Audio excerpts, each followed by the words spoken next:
Welcome to the Smart Business Revolution. Revolution. Revolution. Revolution. You want a revolution? You say you want a revolution? Revolution. The revolution. It's going on right now.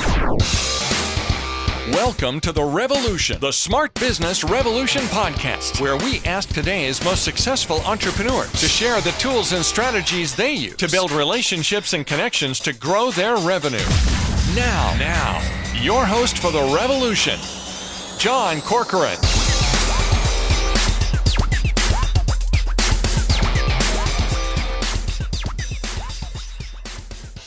All right, welcome everyone. John Corcoran here, and I'm so excited for today's episode. You know, I'm the host of the show, and a long time ago, about 11 years ago, my sixth guest is back again, 11 years later, and I'm super excited about it. Of course, you know, on the show, I interview all kinds of interesting CEOs, founders, and entrepreneurs of companies and organizations ranging from Netflix to Kinko's to YPO, EO, Activation Blizzard. Go check out our archives. Lots of great episodes back there. But my guest today was technically, I guess you'd say, I reached out to him many years ago because he was a leader in this field of podcasting. It was brand new at the time. His name is Andrew Warner. He's the original startup interview podcaster, over a decade of recording interviews. And he's mined those transcripts and turned them into a new book that's called Stop Asking Questions. And we're going to talk all about it here today. He also worked with my business partner, Jeremy, who I kind of stole away from him many years ago. They worked together for many years, making really just the leader in the medium. And so I'm so excited to talk about that. But of course, this episode brought to you by Rise 25 Media, where we help B2B businesses to get clients, referrals, and strategic partnerships with done-for-you podcasts and content marketing. And I'm sure that this interview will either be an episode that I share with our clients for years to come as an example of what to do or what not to do. Who knows? You're going to have to listen to find out. But go to rise25media.com to find out all about it. Andrew, so I'm excited to talk to you. This is one of the reasons that I love doing podcasting, because it's a great opportunity to deliver value to people that you've known for a while, to help them out. And you've got a new book coming out. So what a great excuse for us to chat again. But let's start with, I want to know, you know, when people get started with podcasting, a lot of times, or interviewing in general, there's this tension between, do you ask a question that you're curious about, or do you ask a question that the audience is curious about? And you've got a great take on it. And I want to hear a little bit about that, because, hey, I'm going to talk to you for the next 30 minutes. Should I just ask questions I'm curious about, or should I ask what I think the audience is curious about? You should be absolutely selfish. In conversation, you should be thinking, what do I, John, care about the most? What's pressing for me? Because otherwise it comes across as just bland and nobody cares. But if you're super passionate about it, there's a good chance that the audience that you've attracted cares about what you're interested in. And I'll tell you, I've done 2,000 plus interviews on my podcast since 2008, 2007. And it wasn't until this year in promotion of the book that I started doing a bunch of interviews where people ask me questions. And John, the ones that are doing me a favor and only asking me about stuff in the book because they're supposed to, or asking about my past business because they're supposed to, are the most bland interviews that I can't listen to. I can't share. I can't even be engaged in them, because the person who's doing the interviewing doesn't really care. All they're trying to do is do the thing they're supposed to do. And that's just blah. But I would much rather they said, Andrew, I started doing these interviews because I saw you've talked about how much money you were making with it. I'm not making any money. This is not working out. What do you say about that? I would much rather they did that. I would much rather they challenged something in my book. I would much rather that they said, can we step away from all this? And I want to understand how it is that you were able to find somebody to marry you when you look as ugly as you look. Give me something, but don't be so blah. That's great advice. All right. Well, then I'm going to start with one that's top of mind for me, and it's relevant to you since you've been doing it for 12, 13 years now, is how do you keep up the consistency? How do you keep motivating to do it? You've mentioned that you've experienced burnout, depression. How do you No depression. keep doing Burnout. Burnout from everything except for doing the interviews. And here's how the interviews keep me going. Number one, I always book ahead. With anything else in life, if you have to do it, you think that you have to do it by yourself. With interviewing, there's no question. You have to do it with somebody else. And so the fact that tomorrow, well, not tomorrow, but today, I didn't feel like doing much, but I had an interview scheduled for 10:30 in the morning. I didn't even have office space to record in. The Airbnb we're staying in has no quiet place. The Airbnb, the WeWork that I usually use here in Austin, Texas, was fully booked. But I found a way. I found another WeWork that I had to ride my bike further out, which I loved. I set up a new recording setup in this space, and I showed up and I enjoyed myself. And I got to talk to this guy, Kenny Schumacher. I freaking love that guy. I want to marry Kenny Schumacher. But I had that scheduled. And so I showed up and I did it. And the fact that with interviewing, if you schedule with other people, they hold you accountable. They do half the work, if not more, with you, and you continue. So that's the practical thing, scheduling with other people. The other part is I talk about the stuff I care about.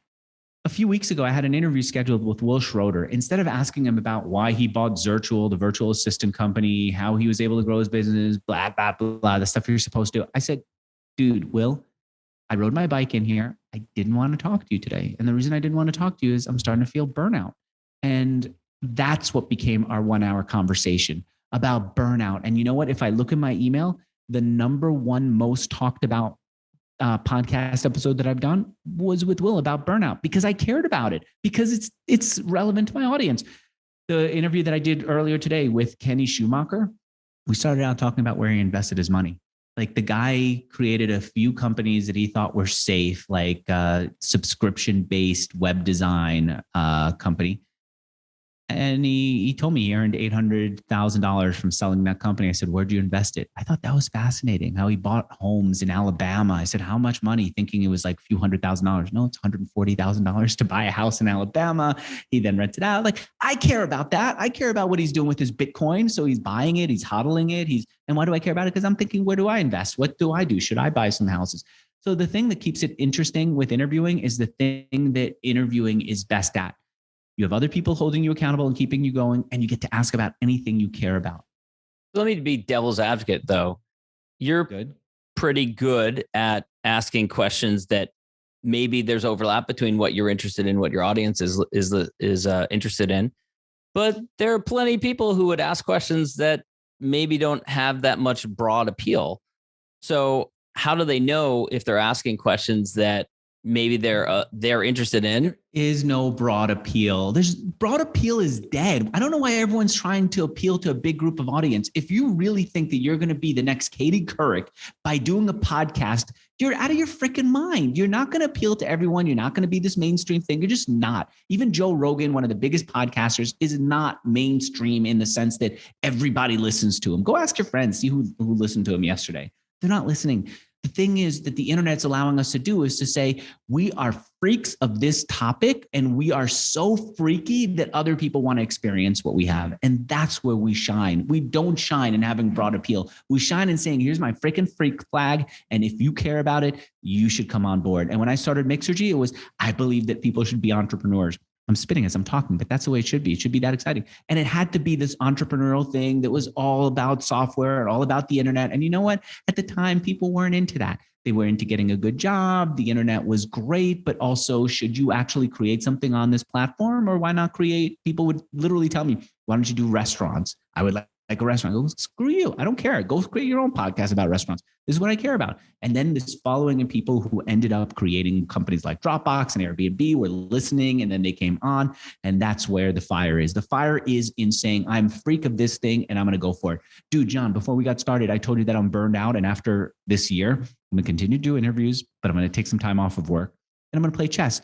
There's this guy, Levy Rosen, I think his name is. I know him as Gotham Chess because the guy plays chess on YouTube and then he analyzes the chess game while being a little weirdo. He will literally make fart noises with his armpit. He has over 1 million followers there. He's selling like these how to do chess openings thing. He's a weirdo of his own little world. That's what the internet's allowing us to do. And if you don't let your freak flag fly, what are you doing? Get out of here then. Yeah. David Rendell, one of my guests on the podcast, talked a lot about that as well. This discussion relates to something that you and Jeremy, my business partner, talked about on his interview of you on Inspired Insider. You talked about, Jeremy pushed back against you and said, I thought that the topic of this book could have been broader rather than just focusing on interviews. It could have been broader for general discussions, but you made a deliberate decision with the book to focus it in on interviews rather than saying like a crucial conversations type of thing or general conversations. And that makes sense given what you just said. Yeah. I believe me, I wanted to. It wasn't until my editor, I was working with this woman, Mary Sun, an editor of Penguin. And I said, we're going to go broad. We're going to show people how to have better conversations, gutsier conversations based on what I learned from my 2,000 plus interviews. And she said, okay. And as we were doing it, I realized that my only stories, my only examples of how these techniques are used came from doing interviews. And I thought, am I going to be somebody who is authentic and says, this is from interviewing? Or am I going to be somebody who tries to say, I've done it in interviewing, now I have authority everywhere else? And I realized, you know what, if I don't have enough examples, if I can't prove it, then shut up. And so I couldn't prove it. I shut up about that and I focused on interviewing. And you know what? It turns out that there are more and more people who are going to be doing interviews. Not as many people as going to have conversations in general, but interviewing, whether it's on stage conferences, whether it's like this, like you're doing, it's a growing group of freaks. And those are my freaks. And that's who the book is for. People who are leading conversations. Yeah. Now, what about why do a book now? You're a leader in this medium. It's been 13 years. You started very early in this medium. Why a book? Books are so old school. I still read books. A lot of people still read books. I think I probably would have gotten, I don't know what, maybe if I would have turned it into a YouTube channel, it would have been something, but I enjoy books. I'm doing it because I find that I get deep into a topic when I read about it in a way that I don't when I do something else. I also find that people take books more seriously. I don't know that that's going to last forever, but I'm getting pictures of people who bought my book who are reading it. They're sending me pictures of where they're reading it. I'm getting screenshots of what people are underlining. I don't think I've ever gotten that for some random thing I posted online. Yeah. About the book. Yeah. It's been a popular thing too. I mean, Tim Ferriss has done that with a bunch of his podcast episodes, turned them into books. Now, I did not do that. I actually like Tim Ferriss a lot. I don't love the idea of summarizing a bunch of people's ideas into a book. I thought about doing that. It never felt comfortable to me. What I did instead was say, I've led these conversations. What is it that helped me get people to be more open? Why is it that after doing interviews, I will routinely have guests call me up or email me the way that I did last week from a guest who said, Andrew, I don't think you should publish it. I revealed too much. We got too much into this. Why is it that we end up having these kinds of conversations? There's something that I'm doing and it's intentional. It's not like I'm randomly a nice guy and like to have conversations with people and we randomly end up in these open topics. I'm doing something and it's systemized and I've been documenting it internally. So I might as well share that. And that's intentionally what I decided to focus on. I'm talking quickly, aren't I? How to use these techniques that I've used to guide conversations. How those techniques are used, I thought was much more interesting than let me sum up what I learned in these interviews. All right. I'm going to preface this next question by saying I'm a recovering people pleaser and I generally try to please people at all times, but I know how much you detest that and you like more confrontation. And we've hung out, in person. And I love the way you guide conversations. Even if you didn't have a podcast, you probably would be at a dinner party guiding a conversation, trying to get to the raw truth. So let me ask you, you've been doing this a long time. A lot of people have come along. There's the Joe Rogans of the world. There's the Tim Ferriss who didn't have a podcast when you had a podcast and they're doing great. Is there part of you that feels a bit jealous? Do you feel a little bit like, Jesus, I've been doing this all this time. And there's these other people that come along, these flash in the pan. Someone was on a reality TV show and all of a sudden they have a massive podcast. Barack Obama has a podcast. All these people have got podcasts. Jealous.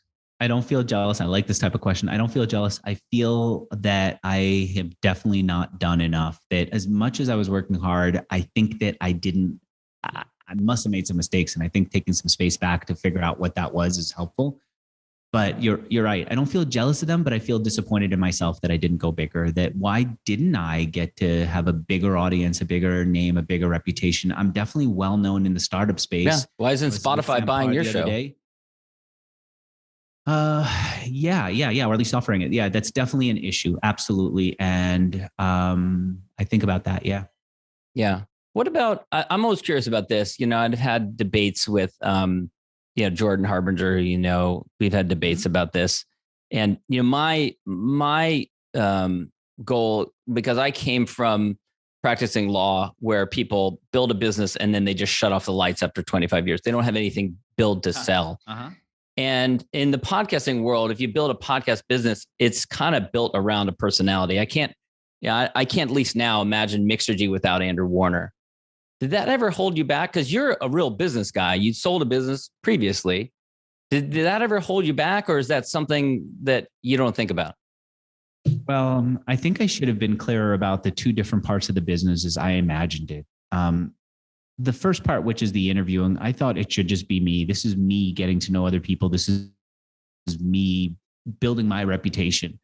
The second part was going to be was master classes where people were paying to get access to these courses led by entrepreneurs like the founder of Twitch who came on to teach a class.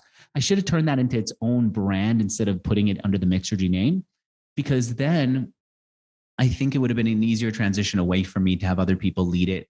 And it would have stood on its own a lot better. And I think that was a challenge. I thought that by putting it on the Mixergy brand, I'd be able to feed off the Mixergy name and then get more people into it. And then eventually just have the podcast kind of slip into the background. The way on most corporate websites, the blog becomes a background thing and the main feature is something else that takes all the attention away. No, this is the way that I always think. I was actually talking to Will Schroeder about this, and he says, Andrew, as far as I've known you, you've always been down on yourself. I'm really not. I'm a very happy-go-lucky person. What I don't have is the thing that I heard from the founder of MeWe. This is a guy who built a social network that's the anti-Facebook. They don't do ads, right? They don't sell you data. I told him, dude, you started this company years ago. It was social networking. It failed. Why didn't you feel like a failure? And he's laughing at me almost for saying that. He goes, why would I see myself as a failure? I said, obviously in black and white, the company failed, right? He goes, but I learned so much and look at how far I got. And most people don't start businesses. I think there are people who have different personalities. When it comes to me analyzing my business, analyzing my work, I'm always hard on it. I think other people would say, Mixergy produced all this money. Mixergy produced this big reputation, had the impact that you wanted at this stage in your life, right? I started a business before that I sold. That was the part of me that I was aiming for money. Here was the part where I was aiming for more influence. You did that. So a lot of other people would be much more not charitable about it, but go, this is amazing. I don't have that in me. I definitely am a person who, when millions were coming in a month, I'd go, why not more? Well, this is why we're making a mistake of not getting even bigger. So I'm telling you that this is my personal hard analysis of Mixergy, but I'm also saying that it's me that is just hard on my analysis of everything that I do professionally. I've talked to people who said, oh, I wouldn't go on Mixergy if I was asked. They shouldn't. They shouldn't. You know what we're having right now with this whole podcast world is people who have nothing going on for themselves, who, if you just go, poof, they fall apart because they haven't done jack, who believe that they need to be internet famous, who believe that they need to be influencers or thinkfluencers or some BS. And we all know that they're wastes of nothing. They should be spending more time working and less time promoting the nonsense that they didn't do. And so when they come to Mixergy and I push back on them, they have no backbone because they didn't do anything to support them. And so I can easily break them down, and absolutely they should stay away from me and they should go do some other BS podcast and let themselves feel very proud of that. But if they're ready to come on to Mixergy, they should understand that there's a very good chance that I will call up somebody who they say they work with and ask them about them. But there has to be, in the context of what we're talking about here with the business of Mixergy, there has to be a part of you that maybe, because you, I don't want to say second guess, but you analyze a lot. You analyze others, you analyze yourself. There has to be a part of you that thinks like, geez, you know, if I didn't have a reputation for asking as hard of questions as I do, maybe that piece is what could have held it back. No, there's no part of me that thinks that because I ask hard questions and I'm challenging my guests that the business was held back. If anything, the business grows because of that. It gives me credibility. It gives the audience trust. And it frankly makes it more interesting that I push back. And the people who matter, the audience, the right entrepreneurs, they love it. They love it. They love it. But there are some who are intimidated by it. So that means I mean, for people in the startup world, going on Mixergy, but is like going on 60 Minutes in some ways, right? Be. I mean, it should be even harder. I think it should be. The fact that they're not showing up is not keeping me from doing interviews. I had to email my assistant and say, I get it that we don't have enough interview slots. I can't add any more to my day. We definitely have more people asking to be on than we could ever accommodate.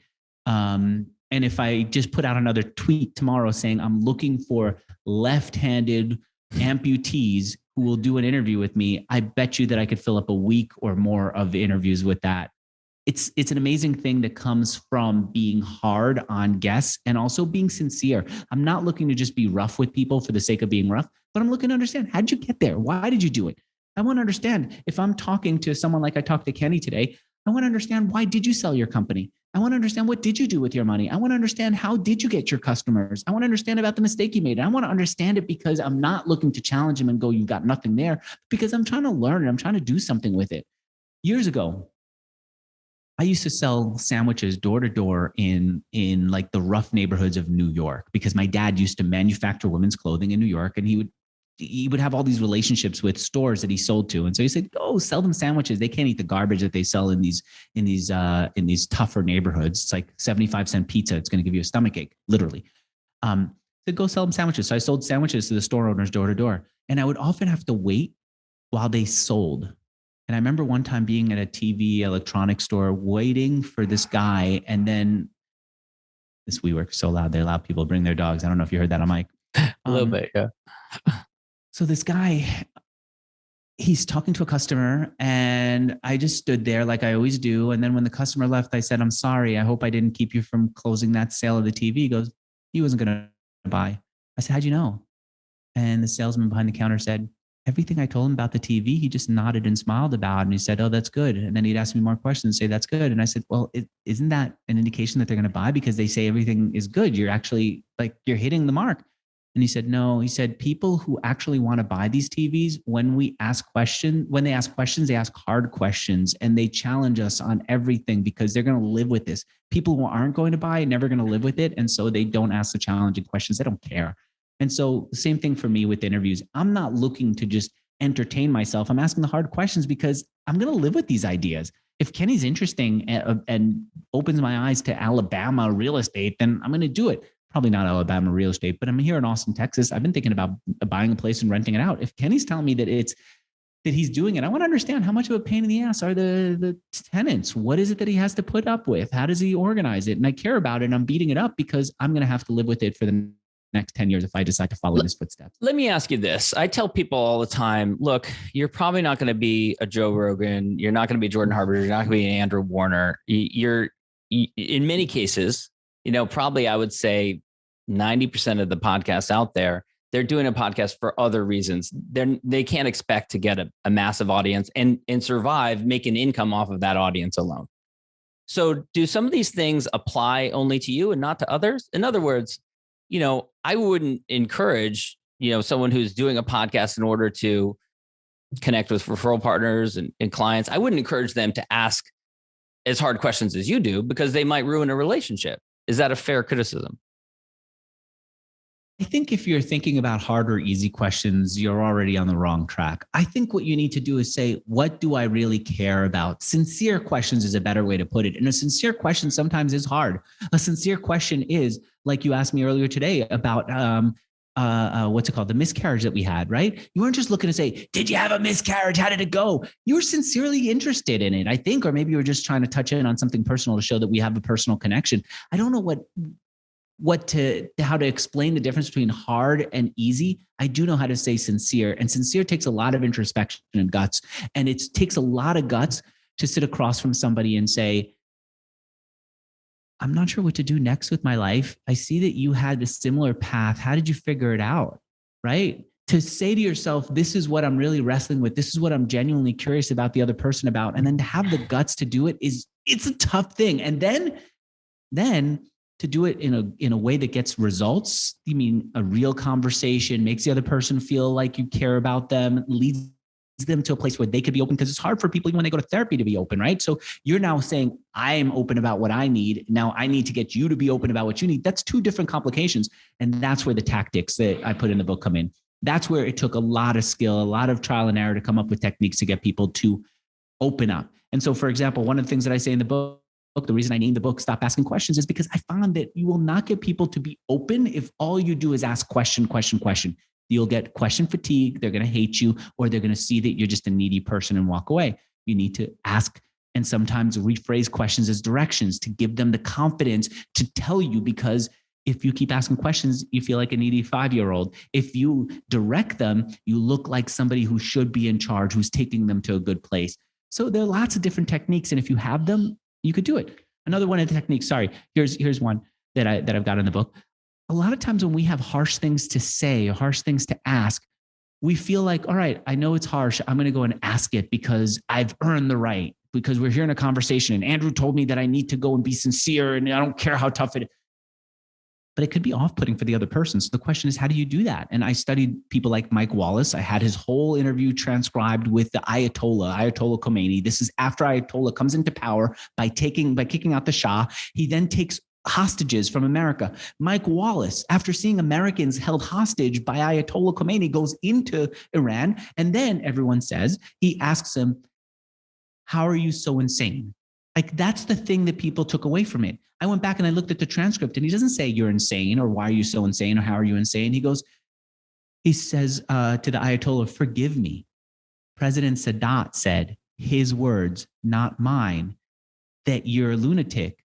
What do you say to that? So now what he's doing is he's asking about, are you crazy? Is there some amount of crazy in your approach? And there's some leaders that would say, yeah, there's a little bit of craziness in there. But others would just be so insulted that they close it off. By not directly saying, I think you're crazy, are you crazy? Which would be an off-putting thing to ask him. By instead saying somebody else said you're crazy, how would you respond? He still gets the same response the response that he wants without turning the person off. And so I studied that and I wrote about that in the book. And I use techniques like that to have people open up in my podcast, to have people open up when we're having dinner together, and to have them open up when we're having big conversations in private. Yeah. You mentioned a moment ago the miscarriages, and my wife and I also had trouble with each of our pregnancies, which is ironic. Now I've got 4 kids, and we were talking about that. You said beforehand you'd like it if you had 4 kids.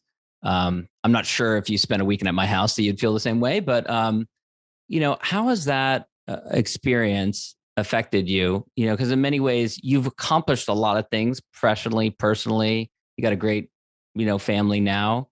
How's that affected your business decisions, like to write a book now?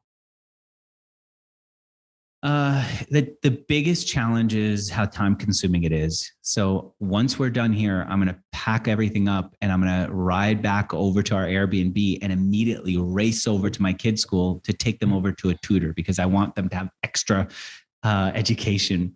Because all our kids are behind because of the pandemic, right? Yeah. Actually, I have to be honest with you. We were really lucky. We had our kids in school almost the whole time. They were in outdoor school when they were in San Francisco. Here in Austin, the school is incredibly protective, so they can't get close to other kids. They're wearing masks.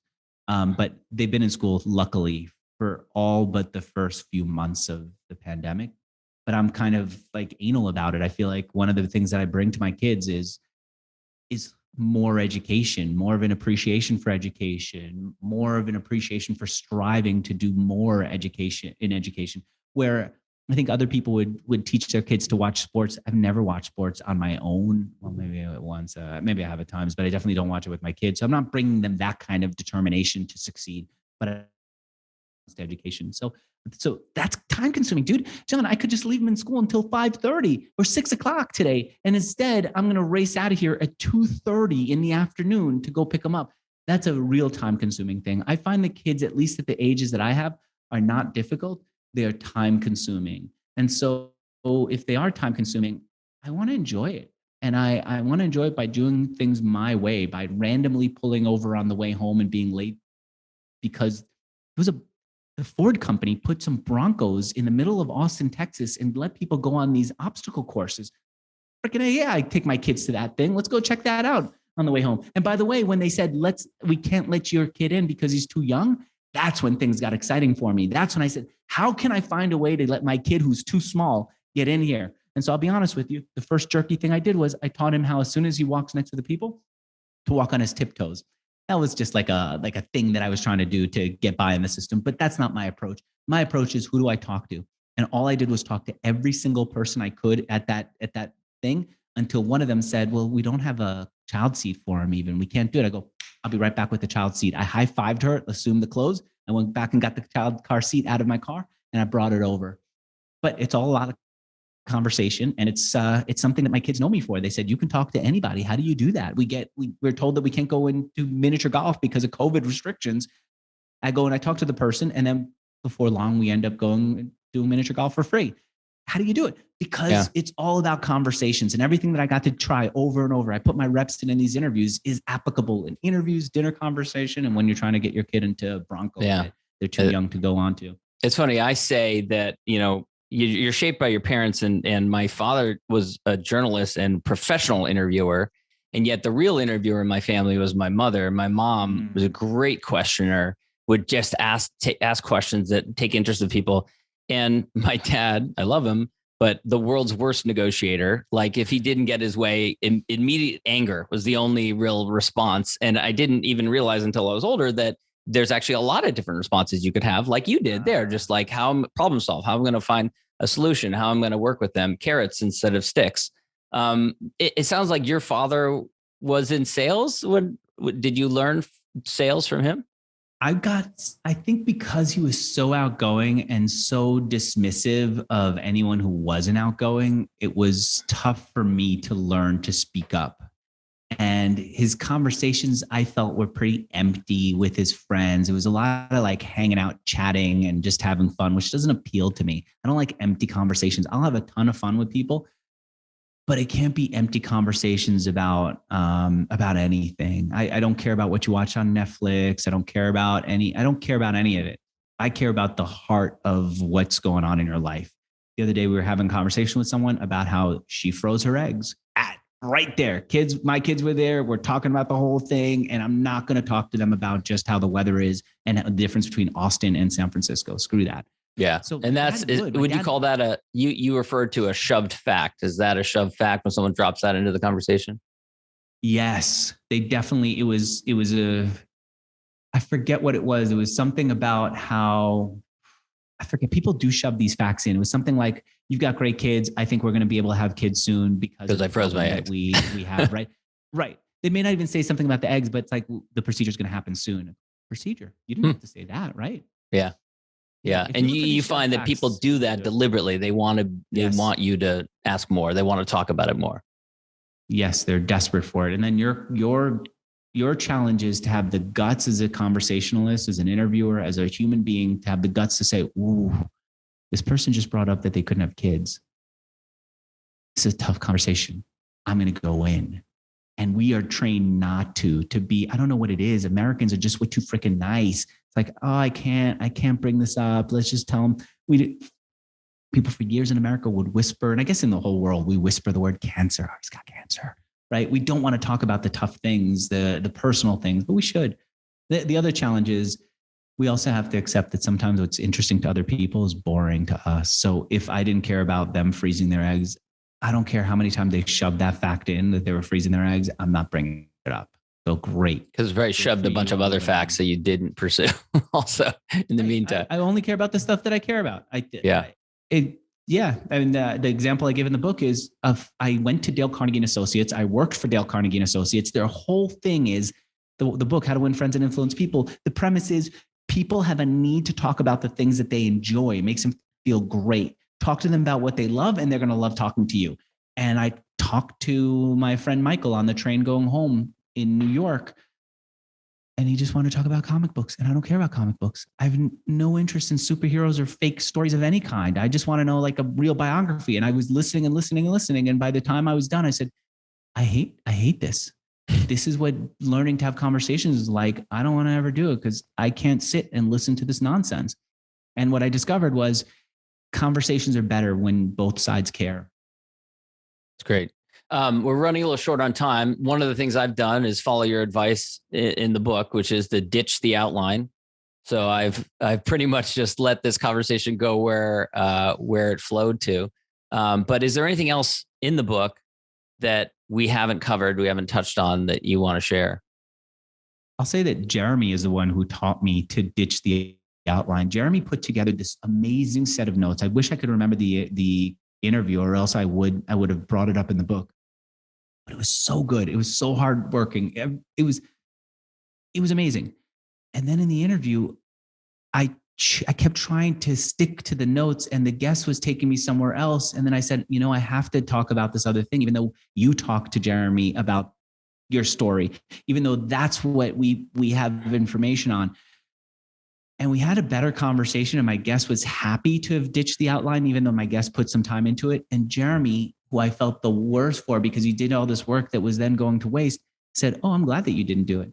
That he felt that his work could be put aside for what was more important. And just having him give me that permission made me feel more comfortable doing it in other situations. And so, yeah, absolutely. I'm glad that you ditched whatever outline you had. This was a great conversation. I've been feeling like I'm on fire. I hope I'm not over talking. I actually, I rarely do an outline. I do, I research about people, but it's funny. Like, I'll talk to people before an interview, and I don't want them to tell me too much, because I know if they tell me a story right before the interview, they're not going to tell it to me on the interview, because they're like, "I just told this guy this story. Why do I tell it again?" So like, I like to get a little bit of a nugget from them, enough to know, oh, there's an interesting story there. And then I'll say, "Let me ask you about that on the interview." We'll get there. I think that's great. And that's what's beautiful about a pre-interview conversation, that you could actually say, "Hey, hang on, let's save it for the interview so it sounds fresh." You can cut people off very clearly. Yeah. All right. Last question. I'm a big fan of gratitude. I'm sure there's plenty of people that you're grateful to. If you look around at your peers, you look around at your contemporaries, others in your industry, it could be other podcasters been doing it as long as you have, or come since then, or it could be other startup founders. Who do you respect? Who do you admire? Tim Ferriss, actually. If I think about gratitude, Tim Ferriss has been incredibly good to me over the years. Everything from doing my podcast when I was doing like regular episodes to my 1,000th episode where he sat and he waited for his turn to be on the 1,000th episode, to I did a live event in San Francisco and I needed a headliner. I think our headliner just didn't show up for some reason, and he showed up and supported my event. And even though he said that he was only going to be able to be there for something like the 45 minutes that we scheduled him for, I went over. He stayed for something like 2 hours, talked to people who were in the audience. I think that a lot of times we think of Tim Ferriss as someone who's very, very much like doing the work that needs to be done and not more than that. I've found that he has, I think that my hunch is the reason that he sticks to the work exactly is because he knows that internally he has to protect himself, because he will give too much of himself. That's my sense. My sense is the reason he doesn't answer his email is not because he hates people and doesn't want to talk to them, though I don't imagine that he enjoys spending a lot of time talking to people. I think he's worried that he might give away too much, that he might say yes to too many things that he doesn't believe in because he likes and supports people. Or at least I get that impression. I've been very grateful to him. Yeah, I get that impression that he feels like if he starts doing that, he'll just spend his entire day responding to emails. Yes, and maybe saying yes to things that he doesn't really believe in because he's just supportive. Right. Who else? Anyone else? Anyone else? You know what? I think Jeremy Weiss has been incredibly good. One of the things that Jeremy Weiss has done for me, your business partner, is he forced me to analyze after. I remember doing interviews and saying this, I think I got this even in the book. I said, "This interview is good and we can move on." And Jeremy said, "Yeah, but let's think about it a little bit more." I said, "But this one's good. I don't have time." And he go, "Yeah, but let's think about what else we could do to make it better." And that postmortem is so important for things that matter. If I just take a moment now after interviews to think about what could I have done differently, if I go back and think about where did this book came from, it's because it's me at the end of interviews saying what worked, what didn't work, and really thinking about it and then using it to make the next one better. That postmortem is amazing. And also postmortem not by yourself, but with someone else. That's great. Andrew, Stop Asking Questions is the name of the book. Where can people go to learn more about you and get a copy of the book? They could Google me. I'm totally Googleable. And if you want to get the book, you can go to, we have a few different places where you can get it. You can see it all at your favorite bookstore or stopaskingquestions.co, not .com, .co. .co. Go check it out. Andrew, thanks so much. Such a pleasure. We should do this more frequently than every 11 years. Thank you for listening to the Smart Business Revolution podcast with John Corcoran. Find out more at smartbusinessrevolution.com. And while you're there, sign up for our email list and join the revolution. Revolution. Revolution. Revolution. And be listening for the next episode of the Smart Business Revolution podcast.